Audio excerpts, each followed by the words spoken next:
welcome to episode 3 of We Are Old with my partner Laura Salerno and myself, not Hello. partner, you know what I mean, I know what you mean. and our guest today, Bart Huby. Bart. Bart. Hi Laura, hi Jamie. So I'm going to introduce Bart because I keep forgetting. So I met Bart, I don't know, 6-7 years ago maybe, on a number of bike rides. We did a couple of bike rides together with some people that we both know through, I think they're in your village, and Martin used to be a client of mine. We did 2 70-mile bike rides. Bart was in the slow group, but shouldn't have been. I was in the slow group and should have been. I think we must have talked to each other enough that I left those conversations thinking he's a very, very fit person and takes this quite seriously. And then I looked at him on Strava and realized, actually, not only is he very fit and quite focused, but also he's very high performing. And then when we had a couple more conversations, I realized that actually you're in the British Masters team for duathlon. Is that right? It's called Age Group, but yes, I take part in duathlon events representing GB, and I've been to Poland and Romania and Spain and various places like that. This year I came 4th. That was my highest place in the European Championships. So I frustratingly missed out on a podium place, but that's one of my ambitions for the future. So you qualify as being easily the healthiest person on the podcast already. Easily. But also you have had and have a very high functioning career. You were one of the founders, I think, of LCP, an actuaries firm based in the UK, and a fantastic football analytics business. And you've got a background as a mathematician, I think. Is that right?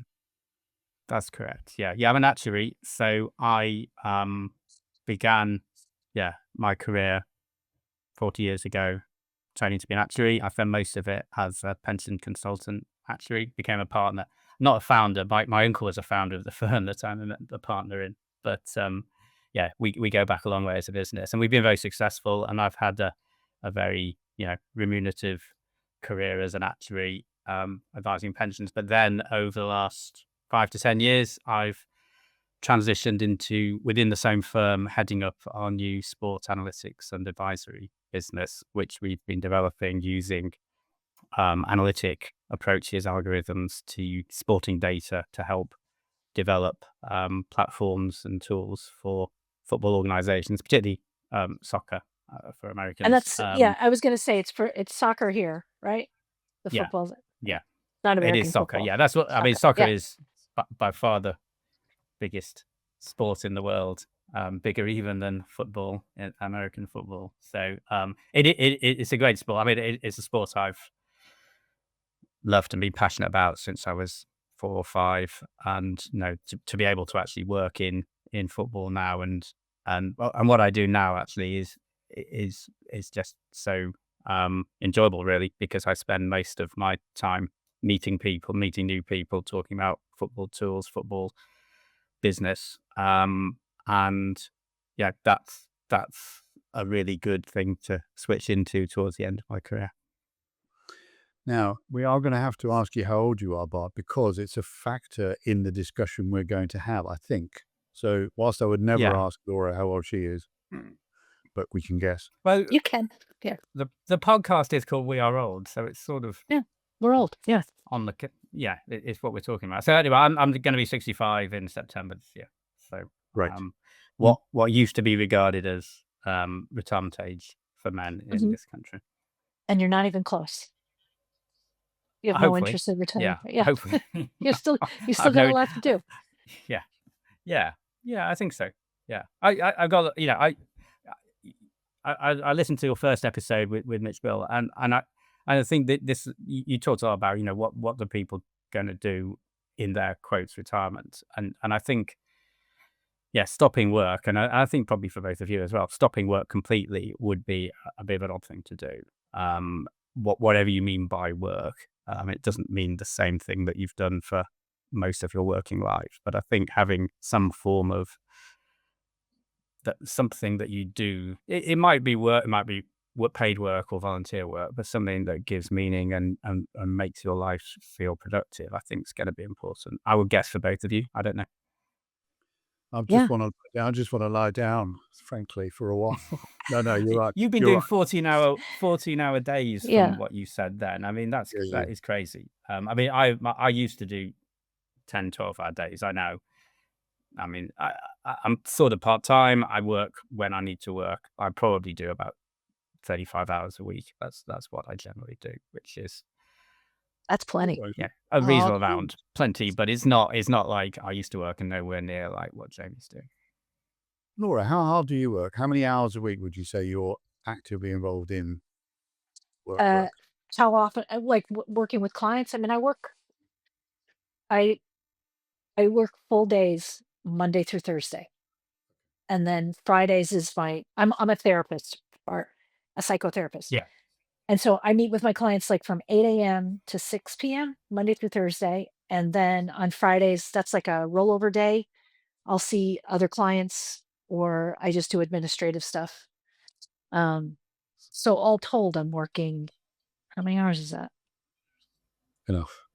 30, 35, something. 40 hours. Yeah. So Yeah, only that's more than enough. So only bar really is potentially not more than 8 hours a day. I'm my purpose.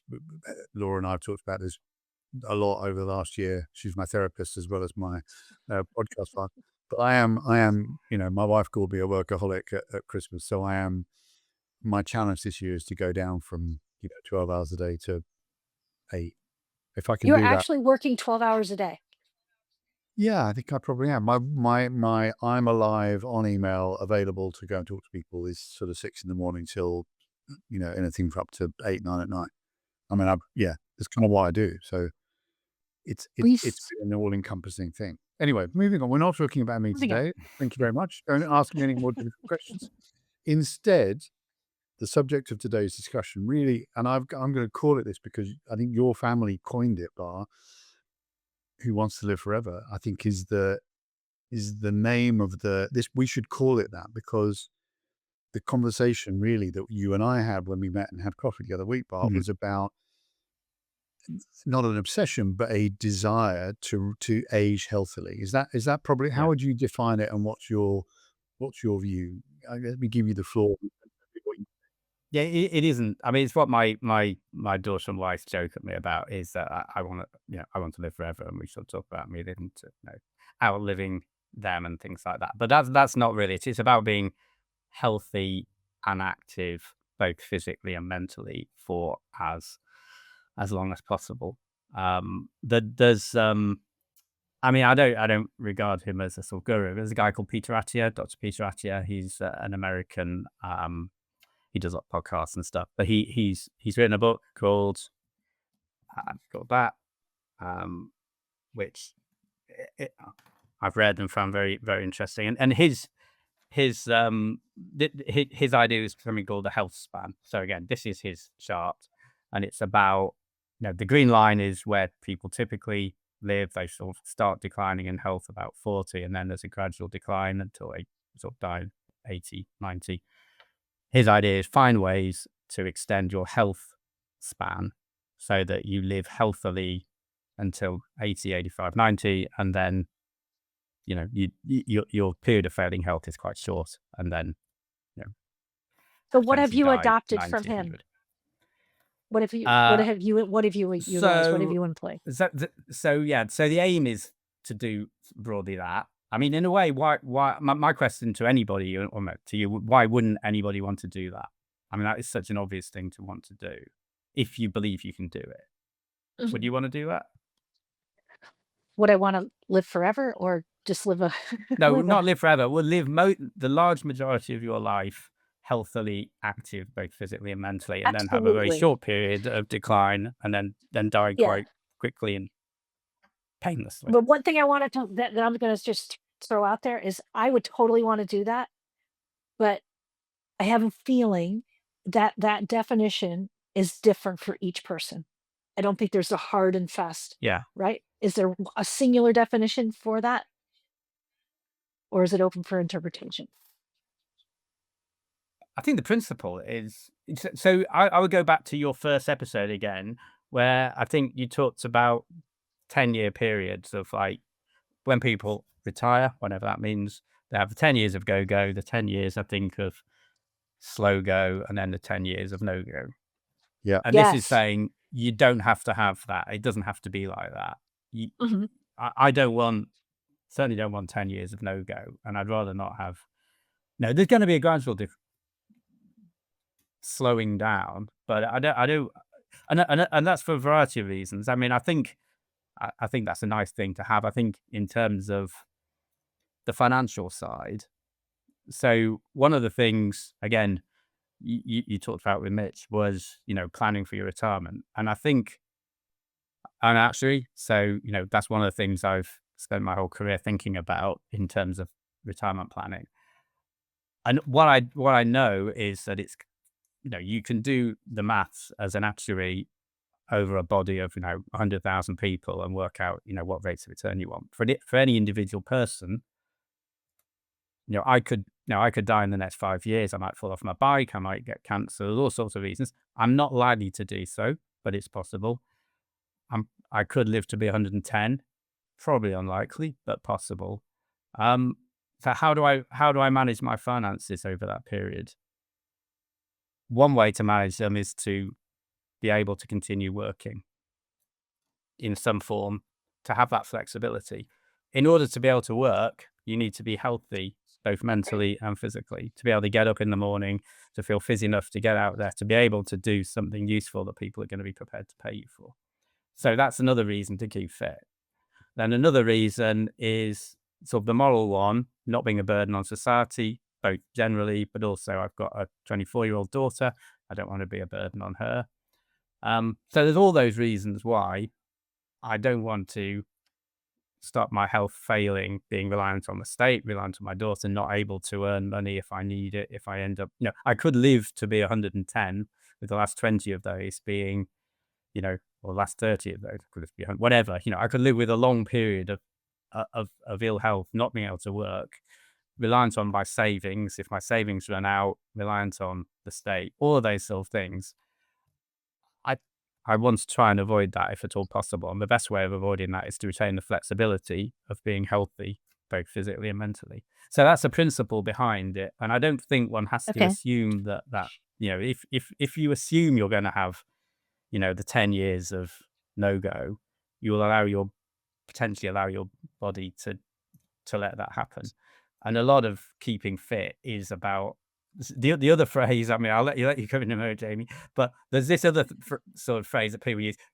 Is it that people slow down because they get old, or is it that they get old because they slow down? Yeah. And I think there's quite a lot of the former. And if you don't slow down in the right way, you don't necessarily get old as quickly. Right. But I think that's kind of the nub of it, isn't it? Because, in reality, you've explained the why theoretically, but the why for you and for Laura and for I is really about motivation, isn't it? Because we've talked about, you talked to me when we had coffee, if you don't have goals, you potentially fall off the wagon. I'm not saying you fall off the wagon, but your wagon is slightly tighter packed than our wagon, but you're no, not mine, not Laura's. I do follow that. I go on holiday. I spend a week. We went to the Maldives this year. I spent a week, eating nice food, drinking every evening. I mean, that's not fully, you know what I mean? But I'm not constantly keeping fit, but I have to make sure, when I come back, I want to get back on the wagon. And that's partly motivation. It's partly habit. I mean, habit is one of the big things that makes a difference. Is building healthy activities into your lifestyle as a habit. So partly it's motivation, finding things that make you want to be healthy, and partly it is just saying, I'm going to do this. I'm going to do this every day. And that's the hard part for a lot of people. Well, that's the hard part for a lot of people, the consistency in doing it daily and doing it over and over again, and creating new patterns. Yeah. Because I agree with you. And if you're working 12 hours, Yeah. Sorry, go on. Oh, I was just gonna say, I totally agree with you that you use it or lose it. I'm Okay. a big believer in use it or lose it. And if you continue to do something every day, like 50 push-ups, like I try and do 50 push-ups every day. If I never stop doing that, why can't I continue doing it until Yeah. even into my 80s? If I am doing it every day, why would that change?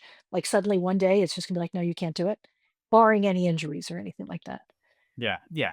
I mean, that's the risk. Yeah. Well, no, that's the thing that may happen, is that you get injured and then find it hard to come back. But Really? if you were to just stop because you got bored and then decide in 6 months' time you're going to start again, it'd be a lot harder. It gets So to be a lot yeah, you got harder, to keep going. for sure. Yeah. Yes, And that Jamie. and that's me, right? So I'm sitting here with two very healthy, fit people. When I knew Laura, when we were in our 20s in New York, Laura was very, very, very fit, I think. But I didn't know what you did to stay fit, but you were super, super fit when we were younger. And now I'm just kind of fit, Are but I you just still do stuff.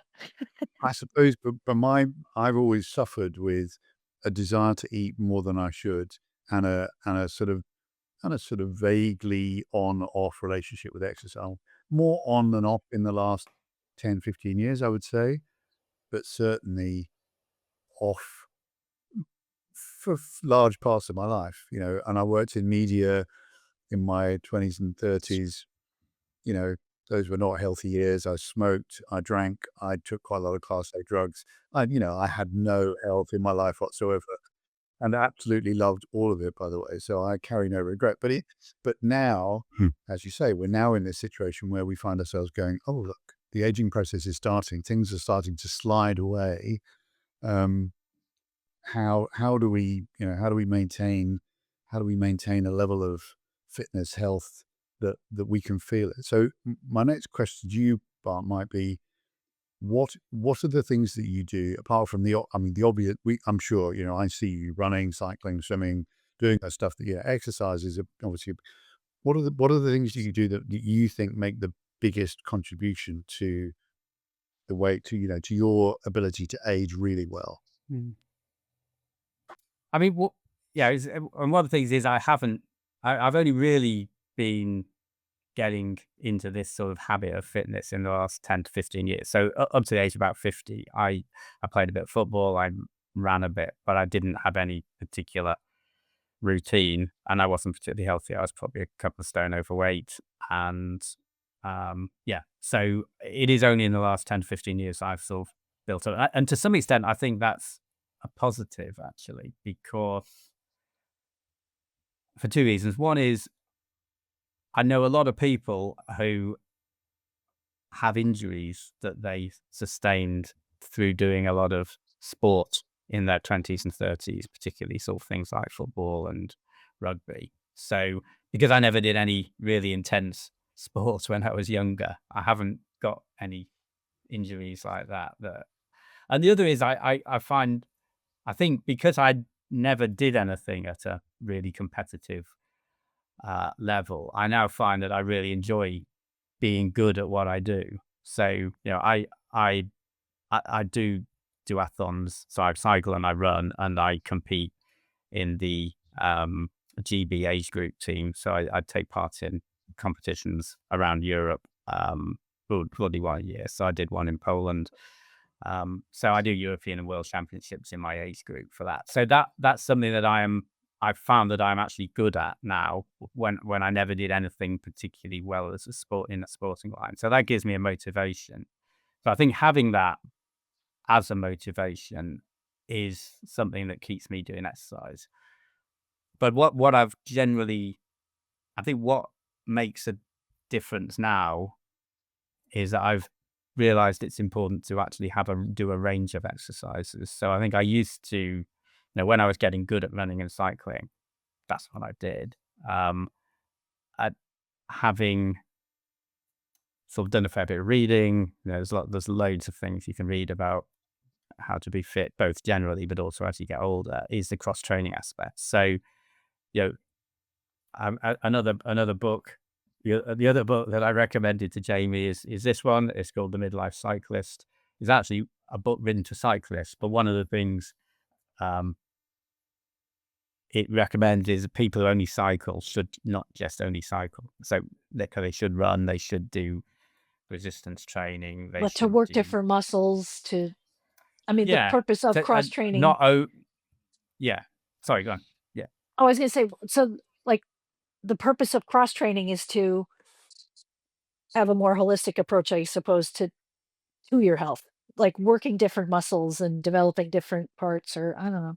I'm Yeah. guessing that's But yeah, not only is it good holistically, it also makes you a better cyclist or a better runner, which is not intuitive, but actually, so yeah, so I now, I do run. I haven't run much this week because I've got a hamstring strain, but I've done a lot of cycling. I swim, I do yoga, I do resistance training. I sometimes play soccer, but I love that's a bit yoga. risky. Yeah. I love Yeah, I do yoga yoga too. and I did yoga 3 Pilates. times last week. Yeah. Jamie, you ever do yoga or Pilates? I do. There's a public exercise centre that they've just built in the city that Bart and I both live in, Winchester. And I've done some of their yoga classes. I am terrible. I mean, I'm not inflexible, but I am terrible. And I do find it incredibly peaceful. I do it I go to some of the early morning classes, and I tend to find that I'm exercising next to women either side of me who are in their 70s and 80s, tiny little elfin people who are incredibly flexible. Yeah, you And end up.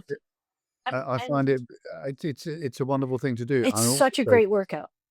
I'm also the guy that falls asleep at the end when they do the lights Oh, down. I know. It's Yeah, really nice that. I have snored Sebastian, once. I I have snored. snored.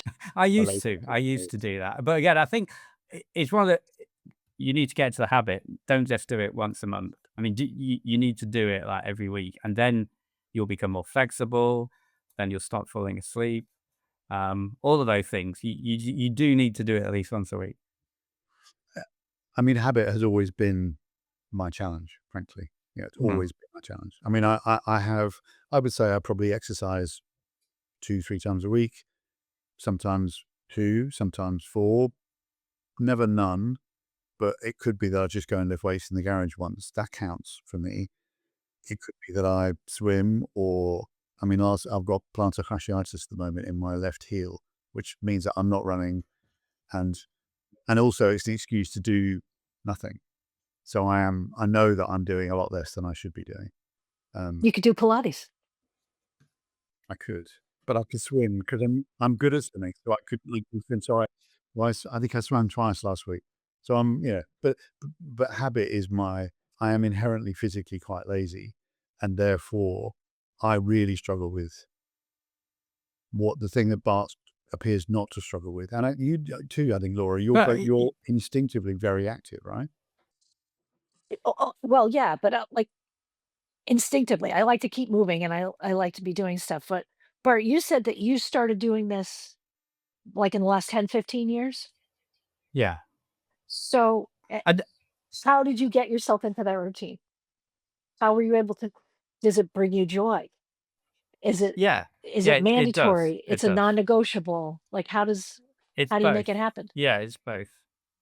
And I think going back to what Jamie said about, I mean, you work every day.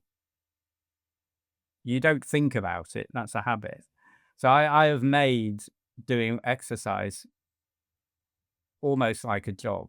I mean, I do because I'd pretty well always do it first thing in the morning. It is a non-negotiable for me. So I've made it that. So I mean, I've been able to do that because I don't work as hard as I used to. So it is, occasionally I'll have to go to a meeting in London or something, but I'll tend to arrange my meetings to be later. I won't arrange a meeting before 11 o'clock in the morning. Are you So 7 days a week? it Do you is my exercise 7 job days a week? pretty well. Yeah, maybe one day off, but I think Strava has got me on a 28-day streak at the moment. So doing something. I mean, it's not, so it might just be a 20-minute swim. It might just be a yoga, but it'll be something. Laura, what's your routine? I mean, we've talked about your routine before, but not in this context. So what's your exercise? I don't know if Bart has like a certain time carved out every day, but I have windows of time that I'm free, and in those windows of time, I will do 20 minutes of Pilates, or I'll do a half an hour of rowing. I'll walk my dogs. It's a lot. It's a lot of different things that I will fit into slots. And it could be that I don't even have time to do it until 6 or 7 o'clock at night, but I do it just because Do you do it? I want to fit it in. And do you do it every day, Laura? No, no, but I do walk. I walk my dogs every day. So does that count? Is that part of the Okay. list? That Yeah. sort Yes. of, we had a dog, unfortunately he died in April. He was 14 and a half, so he'd had a good life. But I used to Sorry. walk him every morning, which meant I did less exercise. So actually, in the last 5 years, he's needed less walking, and now he's obviously not with us. But Well, as he and got what older, I've he needed less noticed, walking. So I think the walking is helpful, but like during COVID, I walked 5 to 10 miles a day. I had nothing else to do, so I walked 5 to 10 miles a day. I lost all this weight, but I wasn't fit. Like, nothing was toned. hmm. I added on the Pilates, and then, oh, okay, all right, well, that's nice. I got a muscle and all that stuff, but it really was a combination. So I was getting the cardio part, but then I needed to add in the strength training, and that's what brought it together. I think like you, but I have to exercise first thing in the morning. Otherwise, I Oh, literally I cannot do it. If it's not the first thing I do, I just don't do it. If I don't go for a bike ride in the morning when I get up when everybody else is still asleep, I'm not going to go. I'm not going to go at 4 in the afternoon. Never going to happen. So I think you're quite unusual, Laura, in having the discipline to have that window open and to continue to, because you could just sit down and eat a burger and, or, in other words, you could just sack it off, couldn't you? But you don't. yeah. I'll eat a candy bar for breakfast. I mean, I'm not. That's just like I'm not. I'm not ritualized in that way. I will have breakfast for dinner. I will work out when I can. I don't know. I just feel like that's what works for me. And when I talk to clients who are like, "Well, I don't want to get up early in the morning and exercise." Okay, well, what can you do? Do you have 10 minutes? Do you have 5 minutes? What can you do at that time? So I feel like fitness and taking care of your well-being is not a one size fits all. You have to figure out what's going to work for you. And I'd just say the other thing I try and do, and I do most of the time, is to make it part of a sociable sort of event. So when I cycle in the morning, it's almost always with friends. I tend to run on my own, but I mean, Strava. Do you use Strava, Laura? What's that? Strava. It's an app that you record your running and cycling and swimming on. Oh, no, I use my Fitness And Pal. okay, so Strava is a similar thing, but it's a bit more for re- people who do it competitively. So Okay. it's All right. particularly for cycling, but for running as well. But it has segments on it. There's all sorts of challenges you can do, and you can either do yourself, but if I'm in WhatsApp groups, people comparing experiences. So there's a social side to the running and the cycling, and I'll do 10K races, and I'll go with friends to do those. So I think it's important for me that I'm not just doing it, if I was just doing it to be fit, I think it would become more of a chore. So I build But this in, checks a make lot of sure there's a boxes for social you. element around it. Yeah, Or it yeah. fills a lot of cups for you. It fills your what do they call it? Your social calendar, your social Cup? bank, social cup. I don't know. Exception. Yeah. But it takes care of that. It takes care of your And physical I mean, when well-being I do and yoga, I mean, I find it's quite interesting doing yoga because most of the yoga I do is remotely, but it's live remotely. So there's a couple of teachers who I log into their classes, and psychologically, it just feels you're much more present with other people. If there's so from a sort of physical point of view, I could be watching a a recorded video. But because it's a real person who I know and I'm doing it with some Yeah. other real people that I know, it just makes the whole thing mentally more meaningful, which is important, I think. That's interesting. And by the way, so I know when Bart's exercised, because when I log into Strava to log something I've done, I can see what Bart's done. And I know I have And I can noticed, see what you do too. and I have noticed, by the way, that Bart, since I guilted Bart for having a swim spa at home but not swimming enough, he started swimming. True? That's partly because I'm doing a triathlon in 2 weeks' time, so I needed to start swimming. But it was partly your trigger, yeah. So let's talk about diet, because again, I think you've got. Yeah. I am, as I said, I'm given half a chance, I'd just eat crap the whole time because I like sugar, and I like, Laura and I are both pretty much addicted to chocolate. Pretty In much. different forms, we have our different, but we are both addicted. But I think that for me would be a much more difficult discipline than exercise. Exercise I can find joy in. Eating very, very healthily, day to day. God, blimey. So talk us through it. What is it that you try and do? I mean, I don't have a perfect diet, but it is so much better than it was 10 years ago. And partly it's because my wife Carol is a very good cook. So and we have together gone on a journey of trying to eat more healthily. Again, I think as you get older, your body is gradually less forgiving. So you need, both from an exercise point of view and a dietary point of Yes. view, you just need to gradually get better. But you need to try and make that a journey of joy, whatever, enjoyment at least, Well, rather than do you boredom not and eat pain. certain things? Have you gone So vegetarian or we don't anything? eat.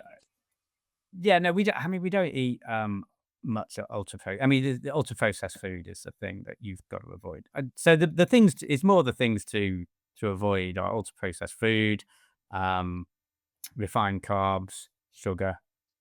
They're the three things. I think if you avoid those, actually, and make sure you get a mix of, a good mix of, is it 30 different plants a week or something, I think is what Tim. Do you know Tim 30 Spector different and plants Zoe? a week.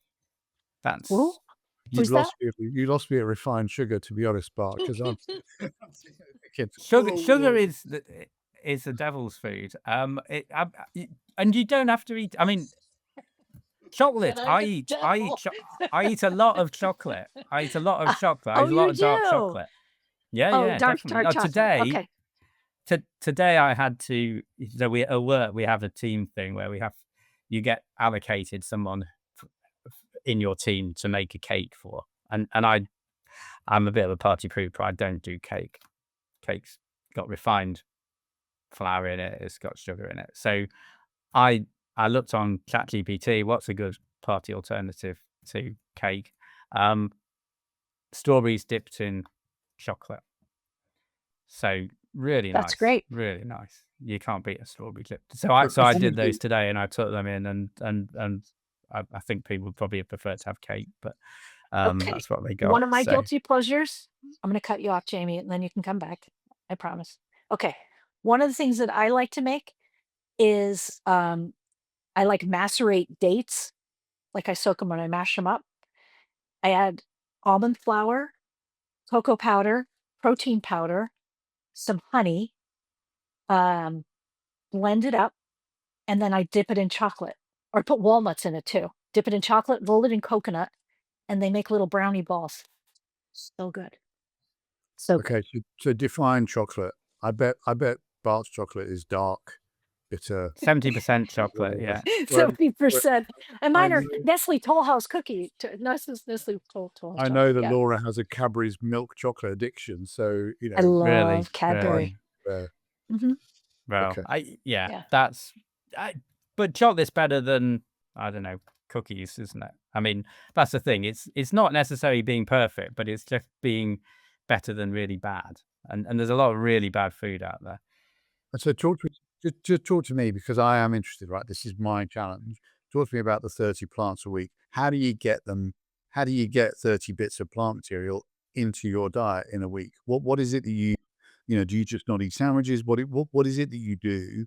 What is it that you eat that has changed? Yeah, and one way you can do is cheat, because there's this, as I said, there's a guy called Tim Spector who's done a project called Zoe, and it's all over the internet. But they do a thing whereby they'll analyze your body. You can have blood tests and glucose sensors and things like that. And we've done that. And their thing is 30 plants, and they do a sachet of stuff that you can put on your cereal, which gives, if you do a scoop of that a day, that will give you your 30 plants. But Just do that. And they sell it in Waitrose or whatever.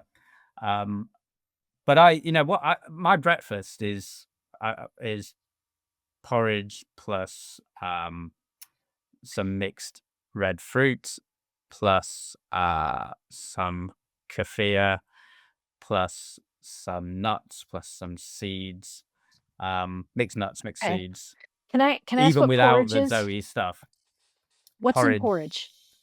oats. Oh, you call it overnight oats? Oh Do you call yeah, it like oats? Is it the I same eat as oats? oatmeal. I eat oatmeal. Is it oatmeal? Is it the same? Yeah, Is it oats? Okay, all right. oats. Because Yeah, we have yeah. we have cream of wheat, and we have grits, and we have oatmeal. So like, And if you have them, if you go to a restaurant in America and have anything like that, it is normally full of sugar, from my experience. So you just have it without the sugar, and it's really healthy. Have it without the sugar, with fruit, with nuts, with seeds. That gives you 10 plants in one bowl in the morning, at least. But don't put a where load can of we sugar find that or honey list? or in it. Do we just Google it? What are the 30 plants you could have, or look on ChatGPT, like that list of 30 plants? There's a mix that you can get. I don't know exactly what's in it, but I'm it's going to called put it in the Zoe description. that they do it. But you can do 30 plants quite easily. You can do 30 plants quite easily if you have mixed nuts, if you have mixed seeds, Right. if you have mixed fruit, mixed. I mean, you can buy these, mixed red fruit berries, mixed nuts, mixed seeds. That's giving you half of it in one go.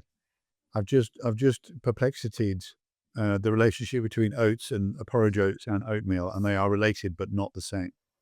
Okay. Okay. They are Well, not the same. Right. What we have in the UK is what we would call the Scots. It's a Scottish oat thing, but yeah. Scots porridge oats is what you buy in the UK, and lots of people. I do the same thing. So you either have it with water or with milk, and you microwave it, heat it up, or I quite often just put it in the fridge the night before with the milk or with the liquid. Yeah. Overnight. And is the base oats? I'm just Yeah. curious. I just Yeah. The base is Okay. oats. So And the base again, is it's oats. what you need to do with all these things is avoid the. So there's something, I don't know if Jamie remember, called Ready Brek. Do you remember that? Oh yeah. Yeah. So Ready Brek was this. I think it's Quaker. I don't. Anyway, it's basically oats but shriveled down into tiny little bits, and that's not so good for you, because it's like, so what you should just have is steel cut oats, basically, just pure oats. They're not as smooth, they're lumpy, they're not as like refined, but that's what's good for you. So it's getting rid of all the processing, going back to the basic underlying essence of the food, because as soon as it's processed, the manufacturers are putting emulsifiers into it, the sugar being put into it, the salt being put into it. There's all these sort of things, and people say and it probably is slightly more expensive to buy healthy food. I mean, that's one of the things, if one of the problems in improving the diet of people generally, both probably in the UK and in the US, is that good food is more expensive than cheap processed Yeah. food And it goes bad that you can get in faster. supermarkets, and it goes bad faster, definitely. So, but if you're lucky enough to be able to afford good stuff and to be able to not necessarily let it go off, but and now we can get stuff delivered. We get stuff delivered by our groceries delivered to our door. You get that done every day or every. You don't have to put stuff in the fridge or the larder for days. You can have stuff that will go off. So it's eating fresh stuff that's not been processed. Okay, so and less alcohol. So I guess that one is the other one. true. Okay, done. That's Laura's. Yeah, Laura doesn't drink at all, so I don't drink You that don't much. drink? Oh, I mean, I we do, used, but I not used to that drink not a more. lot. Yeah. I drink think less. we've all kind of- So did Janie. Yeah. I don't drink at all actually anymore. I haven't really drunk in 15 years. Not really. I mean, occasionally I'll go out and get blitz with a friend, a long lunch, but that literally, I would go from nothing for 6 months, no alcohol at all, to absolutely trousered for the afternoon, and then back to nothing for another 6 months. Quite happily. Never really. Alcohol for me was always a sort of social thing that I seem to have had no problems giving up. Yeah. Cocaine was a lot more difficult, if I'm honest. Oh, okay, moving on. So the That's thing funny. is that, well, whatever. You get to a point in that you have to tell the truth, right? I loved it. It was great. It probably didn't do my heart any good. So in terms of the improvements that we could all make now, that we all look at it, we're all three people in our 50s and 60s thinking about, we all share your ambition, but you're far more rigorous about it than we are at the moment. You never know. Maybe I'm older than you, so at your age I was you probably in were a doing similar it position. at 50, and I wasn't. So I was beginning to do it at 50. But I suppose, what are the things now that you look at your own habits? What are the things that you would change? Give themselves 2 things or 3 things that you would, even from your perspective, but what are the things that you would change now? Laura, the same, and I'll give you mine. What are the things that you feel like you need to do that you're not doing now? The thing I struggle with is sleep. So, I mean, they're the three elements are exercise, nutrition, and sleep. And sleep is the one that people have begun to realize how important it is over the last 10, 15 years. And I am not good at going to bed at a sensible time. So I'll start. Again, Carl, my wife will. I've learned. So do you either of you have a Whoop? No. I have an Apple Watch. Okay, so Whoop's a bit more specialist than Apple Watch, and it gives you lots of data. I got an upgrade recently, so I gave my old Whoop to Carolyn, and it tells you when to go to bed and all sorts of stuff. And Carol started getting really sort of, it's sort of telling her to go to bed at like 9:30, and I'm sort of saying it's just a piece of electronic equipment. You don't have to obey it, but we have a bit of a joke about it. But so this is always telling me I don't get enough sleep. And I know according to all the rules I don't get enough sleep, and I do feel a bit tired. So I would like to have a better going to sleep discipline. I think they say sleep consistency is important. So normally I have very consistent. I get up at like 6:30 in the morning, pretty well, so I can get my exercise in. But I'm good at that. It's going to bed. I ought to try and be in bed by 10, asleep by 11. And I don't manage that very often. But the Whoop does tell me that my sleep quality is good. So when I'm asleep, I go to sleep quickly, and when I'm asleep, I am generally in the REM zones and the recovery, those deep sleep zones sufficiently. So I think because I do a lot of exercise, I get tired. Therefore, because I'm tired, I go to sleep. I sleep well. I should get more sleep. So being more consistent on going to bed, and that's not to say I don't want to force myself to go to bed at every day at that time. If I'm out on a social evening, that's fine. But even when I'm not out on a social evening, I'll start. I'll aim to go to bed at a certain time. And suddenly it's midnight, and I've failed again. What are the things what do you need to get better at? Well, I mean, the overarching thing, I could say I could give you 2 things, but they are both connected to consistency.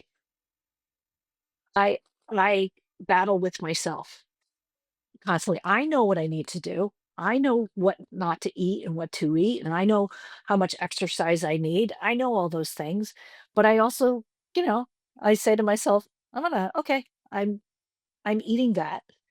I'm not gonna work out today. Like it's me versus me. So if I could get past that and just listen to the one, the consistent one, I think I'd be fine. I think I would totally be fine. So Yes. I don't have 2 things because everything is linked to consistency. No, and I probably am actually with you. I mean, I think I probably am slightly less healthy than both of you, but I do think about exercise and diet enough that I think I'm doing okay.